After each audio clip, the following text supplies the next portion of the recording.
കുന്നപ്പള്ളിയുടെ പ്രതികരണമാണ് കേട്ടത്. വളരെ വൈകാരികമായിട്ടാണ്. നിരാശയുണ്ട്, വേദനയുണ്ട്, പക്ഷേ പാർട്ടി ഒറ്റുകൊടുക്കില്ല എന്നാണ് പി ബസന്തും അമൽ തേരമ്പറമ്പിൽ തുടരുന്നുണ്ട്. ബസന്ത്, പ്രതികരണങ്ങളൊക്കെ കേട്ടല്ലോ. അപ്പോൾ ഇതാണ് ഒരു കേസുമായി ബന്ധപ്പെട്ട് പാർട്ടി സ്ഥാനാർത്ഥിയെ പിൻവലിക്കേണ്ടി വരുന്ന സാഹചര്യം ഉണ്ടാകുമെന്നൊക്കെ പ്രചാരണങ്ങൾ നടത്തി എന്നതാണ്.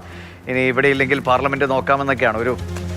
ഇത്രയും വളരെ നിർണായകമായ ഒരു തെരഞ്ഞെടുപ്പിൽ ഇനി സ്ഥാനാർത്ഥിക്ക് ജയസാധ്യതയുണ്ട്. ഇപ്പോൾ വാക്കുകളിൽ നിന്ന് തന്നെ വായിച്ചെടുക്കാമല്ലോ എന്തൊക്കെയായിരിക്കും ഇനി നടക്കാൻ പോകുന്ന പ്രവർത്തനങ്ങൾ, അല്ലെങ്കിൽ എന്തായിരിക്കും എൽദോസ് കുന്നപ്പള്ളിയുടെ സ്റ്റാൻഡ് എന്നൊക്കെ അദ്ദേഹത്തിൻ്റെ ഈ വാക്കുകളിലുണ്ട്. കോൺഗ്രസ് ഇതിനെയൊക്കെ മുൻകൂട്ടി കണ്ടിട്ടുണ്ടാകണം ദേശീയ നേതൃത്വം, അല്ലേ?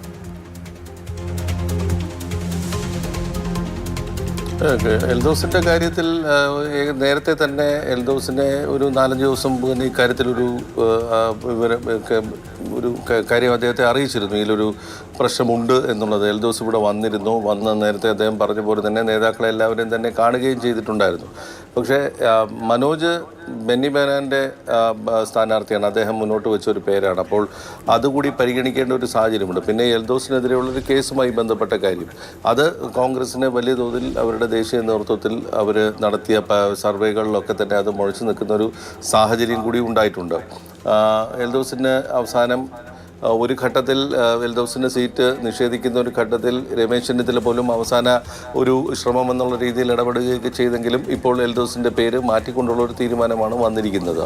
ഇപ്പോൾ 37 സ്ഥാനാർത്ഥികളുടെ പേരാണ് പ്രഖ്യാപിച്ചിരിക്കുന്നത്. ഇനി 3 പേരുകളുടെ കാര്യമുണ്ട്. അത് സ്വതന്ത്ര സ്ഥാനാർത്ഥികളെ പിന്തുണയ്ക്കാനാണ് തീരുമാനം. അമ്പലപ്പുഴയും തളിപ്പറമ്പിലും അതോടൊപ്പം തന്നെ ഒറ്റപ്പാലത്തും, ഈ 3ഇടത്തും CPM വിമതര് അല്ലെങ്കിൽ CPM-ൽ നിന്നും പുറത്തു വന്ന നേതാക്കളെ പിന്തുണയ്ക്കാനുള്ള ഒരു സാധ്യതയാണ് ഉള്ളത്. സ്വതന്ത്രർ എന്നുള്ള നിലയ്ക്കായിരിക്കും, UDF സ്വതന്ത്രർ എന്നുള്ള നിലയ്ക്കായിരിക്കും ഇവർ മത്സരിക്കുക. നേരത്തെ തന്നെ ഇത് സംബന്ധിച്ച ചർച്ചകളൊക്കെ നടന്നിട്ടുണ്ട്. ഏതായാലും കോൺഗ്രസിനെ സംബന്ധിച്ചിടത്തോളം ഇപ്പോൾ പൂർണ്ണമായും അവരുടെ സീറ്റുകളുടെ പ്രഖ്യാപനം ആയിക്കഴിഞ്ഞു. 90-92 സീറ്റുകളുടെ പ്രഖ്യാപനം ഇപ്പോൾ പൂർത്തിയായിരിക്കുന്ന ഒരു സാഹചര്യമാണുള്ളത്. അതിൽ ഒരു ബുദ്ധിമുട്ടുണ്ടാക്കിയിരുന്നത്, അല്ലെങ്കിൽ കഴിഞ്ഞ 2 ദിവസം ചർച്ചകൾ നിറഞ്ഞു നിന്നത് സുധാകരൻ്റെ സ്ഥാനാർത്ഥിത്വമായിരുന്നു. അതും പരിഹരിക്കാൻ കോൺഗ്രസിന് കഴിഞ്ഞിരിക്കുന്നു. ഇനിയുള്ളത് ഈ പറഞ്ഞ പോലെ നാളെ എൽദോസ് എന്ത് തീരുമാനമെടുക്കും എന്നുള്ളതാണ്. സ്വതന്ത്രനായി മത്സരിക്കുമോ എന്നുള്ളൊരു കാര്യം കൂടി അറിയേണ്ടതുണ്ട്. അത് കഴിഞ്ഞാൽ കോൺഗ്രസിൻ്റെ പ്രവർത്തനം അവർക്ക് മുന്നോട്ട് കൊണ്ടുപോകാൻ കഴിയുന്ന തരത്തിലേക്ക് ഒരു പട്ടിക അല്ലെങ്കിൽ പത്രിക നൽകുന്നതിന് 3 ദിവസം മുമ്പ് തന്നെ അത് പരിഹരിക്കാൻ കോൺഗ്രസിന് കഴിഞ്ഞു എന്നുള്ളതാണ് നമുക്ക് ഇന്ന് വായിച്ചെടുക്കാൻ കഴിയുക. ശരി.